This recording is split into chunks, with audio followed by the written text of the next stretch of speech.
जय जगन्नाथ सांग मैंने चलतु आज प्रस्तुत करवा क्षीर गईठा पिठा।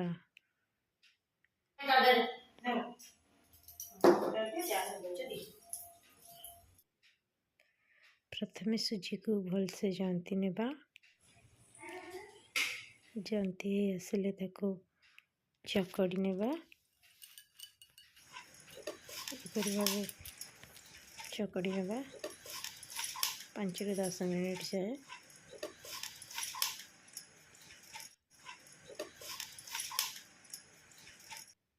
तापर एपरि भावे पिठा गुड़िक बनैबा। देखो केते सुंदर है पिठा गुड़िक।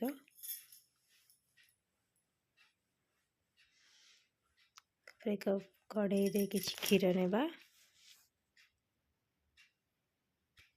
क्षीर 15-20 मिनट फुटिला पर स्वाद अनुसार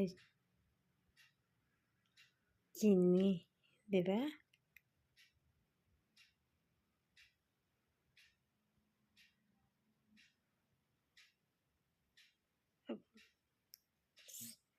हल्का टिके लुण देबा।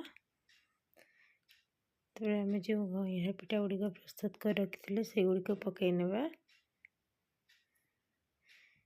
किछि समय धरी फुटिला परे तादरे गुजराती गुंड करी पकई नेबा। प्राय आमर हो आसलानी पिठा टी देखंतु केते सुंदर देखा जाउछि।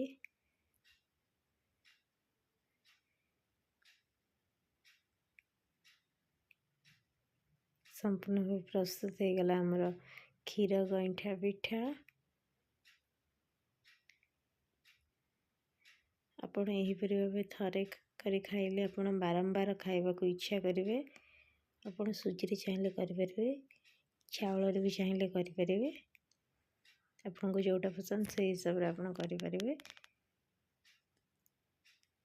जदि वीडियोटी भल लागी लाइक शेयर सब्सक्राइब करिया को जमा भूलिबेनी।